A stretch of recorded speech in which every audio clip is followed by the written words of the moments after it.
ya, berkumpul sepakat untuk mengikuti jejak Nabi Muhammad SAW. Artinya bukan aliran, jadi pengikut Nabi Muhammad SAW. Dasarnya Al-Quran dan As-Sunnah sebagai sumber hukum pokok tekstual. Lalu yang menjadi perhatian dalam Muhammadiyah itu adalah paham agama. Agamanya itu Islam. Tapi bagaimana Muhammadiyah ini memahami Islam itu?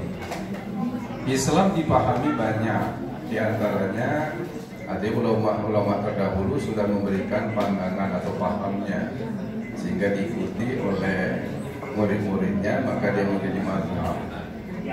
Nah, Muhammadiyah sendiri seperti apa?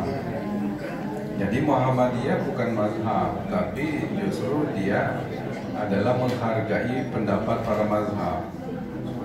Nah, ini merupakan paham, artinya merupakan metode atau manhaj tarjih Muhammadiyah dalam memahami Islam itu. Posisi ulama mazhab itu adalah sebagai referensi, ya, baik itu mutakaddimin, ya kan, ada yang terdahulu ya ulama mazhab itu, kontemporer atau mutakhirin itu yang terakhir. Maka selalu berkembang tentang bagaimana cara atau metode dalam pemahaman terhadap Islam itu. Islam kan global, Islam, Al-Quran dan As-Sunnah itu luas sekali. Karena luasnya maka tidak banyak yang bersifat muhkamat, maka banyak yang mutasyabihat. Maka dengan dasar dalil atau beristidlal dengan Al-Quran yang masih sifatnya global, mustarok itu, maka ini bisa menyesuaikan dengan kebutuhan dan perkembangan zaman atau masa. Sehingga Islam itu selalu relevan dengan masa. Maka Muhammadiyah meletakkan bagaimana caranya. Maka tadi antara lain Masailul Khomsah itu tentang ibadah dibagi dua tadi.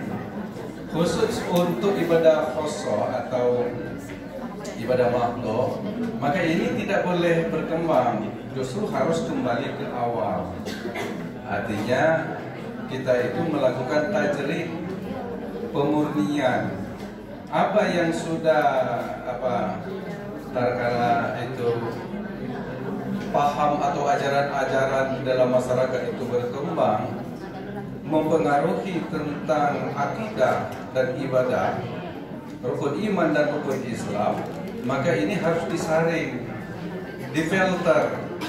Maka dia nanti murni jadinya, murni menjadi itulah ajaran yang sesuai dengan syariat Al-Quran dan As-Sunnah.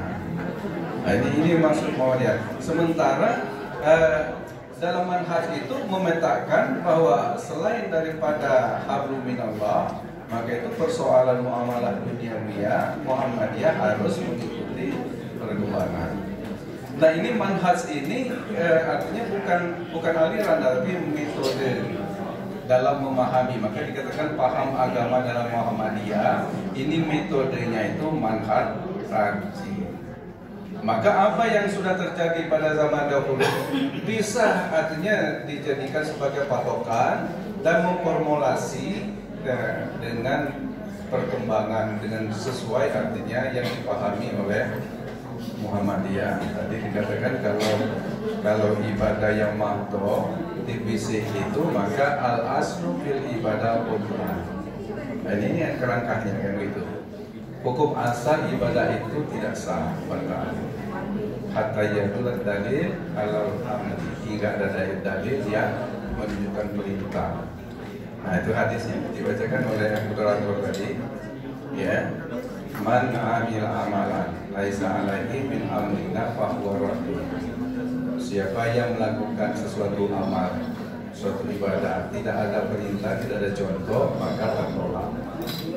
Nah, ini artinya manhaj tarjih atau usul fikih Muhammadiyah di dalam memahami Al-Quran dan As-Sunnah sebelum itu menjadi hukum, menjadi fikih, maka ini yang jadi patokannya itu.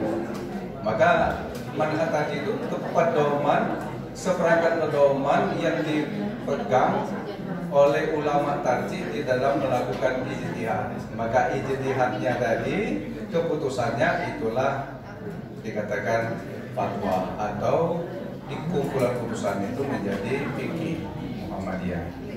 Nah, sumbernya adalah manhaj tarjih. Maka manhaj tarjih itu dalam pengertian kita Muhammadiyah itulah usul fikih Muhammadiyah. Yang tentu itu diakomodasi atau kita ya juga mengambil dari beberapa para pemikir ulama usul yang terdahulu. Ada istiadat ya, ada istiadat itu kan sudah kita sampaikan tadi. Maka ada istiadat itu adalah sumber hukum tambahan atau paratekstual.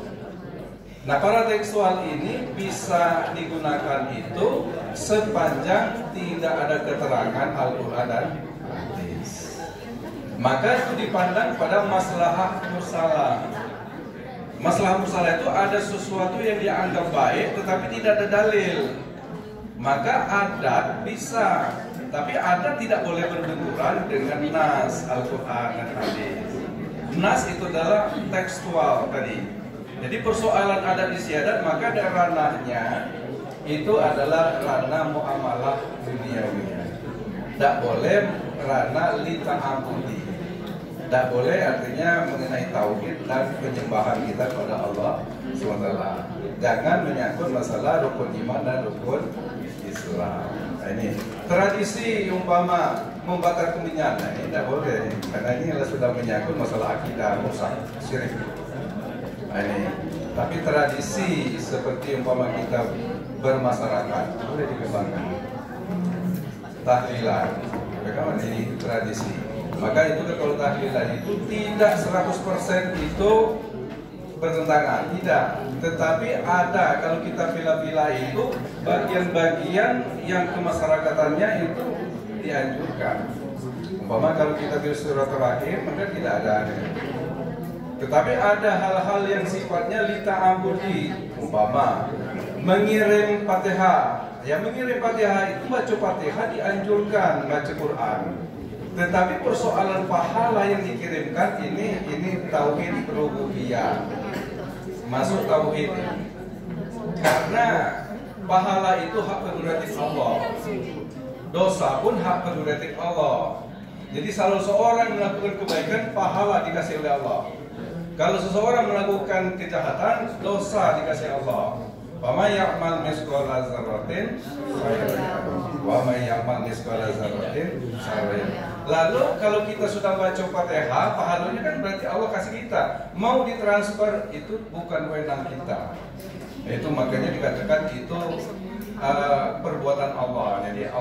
Jadi kita tidak boleh. Apa beda kita ngirim Fatihah dengan doa? Beda. Kalau Fatihah itu hasil, pahala itu hasil perbuatan. Siapa yang beramal? Orang yang sudah mati tidak beramal. Tapi apa beda doa? Doa itu bukan hasil tapi permohonan kepada Allah. Allahumma ighfir lahu warhamhu wa'afihi wa'fu. Itu kan berdoa. Apakah dia sudah dikabulkan? Belum tentu, tergantung. Tapi kalau baca Fatihah pasti berpahala. Untuk siapa pahala? Untuk yang membaca, untuk yang mendengar, untuk yang memperhatikan. Wa iza quri'al Qur'an. Berarti apabila Al-Quran dibaca berarti yang pertama membaca. Fasami'ulahu berarti mendengar. Wansitu berarti diam. La'allakum turhamun, ketiga-tiganya kamu dapat rahmat. Nah, itu pahala. Jadi pahala itu Allah memberikan kepada aktivitas yang baik, membaca Al-Quran berpahala. Makanya Muhammadiyah karena ini bersentuhan dengan akidah, maka kita tidak ikut. Tapi boleh tak kalau kita hadir nuju, boleh ikut saja kita. Orang menghadirkan pahala, kita baca doa. Kalau saya begitu. Ada yang mengatakan khususun ila arwah fulan bin fulan al-Fatihah. Ladrin Nabi Mustafa. Nah, itu untuk Nabi. Ila hadratin Nabi Mustafa Muhammadin sallallahu alaihi wa alihi wa zurriyyatihi Kiromil Fatihah. Nah, ini Mustafa. Ya. Al-Fatihah. Kalau saya orang baca Fatihah laju ladio, ini kan paham agama ini Pak. Orang itu boleh karena tidak ada larangan. Kita tak boleh karena harus ada perintahnya karena masalah akidah. TBC. Nah, ini masih ada TBC-nya situ. Nah, jadi biarkan itu. Jadi kita gimana? Kalau saya baca Fatihah, saya berdoa. Yang lain baca Fatihah, saya berdoa. Allahumma ghfirlahu warhamhu wa'afi wa'afwanhu wa'akrim nuzulahu wa wasi' maghfiratahu. Sampai selesai Fatihah, saya sudah selesai juga doanya. Nah, ini kan. Orang nak makan di situ, ya silakan makan. Saya habis makan tadi, makanya kalau nak takziah itu makan dulu. Nah, ini makan dulu. Tapi Pak, aku tuh lagi pulang kampung ke situ. Tahu-tahu ada yang takziah itu belum makan, pasar jauh, ya makan ya. Jangan, sebab maqasidus syariah itu adalah hifzun nafas, memelihara hidup ya. Jadi kalau tidak makan kita merantau mati. Jadi menjadi boleh kalau dalam keadaan masako, katanya ini masako. Al masako itu tajlibut taisir. Kalau dalam kesulitan maka yang tidak boleh pun jadi boleh. Bukan halal babi kalau tidak ada makanan, tapi boleh. Nah, begitu uzurnya, daruratnya hilang, ia tetap hukum asalnya. Haram. Tetap. Apa lagi? Jadi ada tiada itu boleh. Pas ada pertanyaan tiga lagi yang ada jawab nanti. Ya, terima kasih. Mungkinlah saya pikir, nah yang tadi siko lagi. Kita ini berdakwah. Kalau saya di UIP itu dulu, waktu masuk diwawancarain dulu. Mereka ini dari mana asalnya masuk? Ternyata 80% itu bukan dari Muhammadiyah. Mereka itu. Makanya mata kuliahnya itu tetap kita awali dari Tuharo. Karena ada persoalan Tuharo yang berbeda dengan itu. Maka kita harus memperkenalkan Tuharo dalam pandangan Muhammadiyah itu seperti ini. Coba menyapu kepala kan masih ada ucapnya, ya kan? Itu maka harus dijelaskan gitu. Masalah sholatnya ada banyak, ada perbedaannya. Tentang musolli saja itu kan perlu dijelaskan. Makanya tetap di awal. Ada orang yang mengkritik, Pak, masa gitu ini di SMA tuh harus sudah dijalankan, tapi perguruan tinggi. Iya, kalau mereka itu hierarki dari SD Muhammadiyah, SMP Muhammadiyah, SMA Muhammadiyah, masuk perguruan tinggi Muhammadiyah, tidak perlu lagi doaro. Tapi ini masuk Muhammadiyah itu uang lain kalau ada yang dari Kristen, ada yang dari Saparius, ya. Matrikulasi. Hah? Matrikulasi. Nah, itu ya. Nah, sudah itu kita tuh kalau kita ngambil sukses begitu keluar dari perguruan tinggi langsung jadi ulama Muhammadiyah tidak mungkin. Tetapi kalau kita lihat dulu tahun berapa itu kalau orang Muhammadiyah ceramah ada lempar batu Pak, di dusun-dusun. Mas sekarang tidak lagi. Kapan masuk ke pemerintahan, aku di Muhammadiyah, padahal bupati, aku di Muhammadiyah, kepala dinas.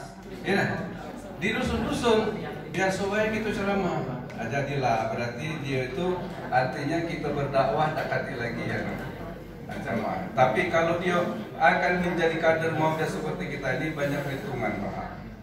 Untuk kalau umpama di Kemenang ini, yang aku tahu ya di Kemenang. Kalau muncul Muhammadiyahnya, karirnya mandek. Nah, bukan? Nah, jadi inilah jadi jadi ini. Begitu juga ada yang di UIN, ya, yang kita dari UIN, ya. Kalau terlalu muncul ini, kadang-kadang peluang-peluang itu jadi nah ini.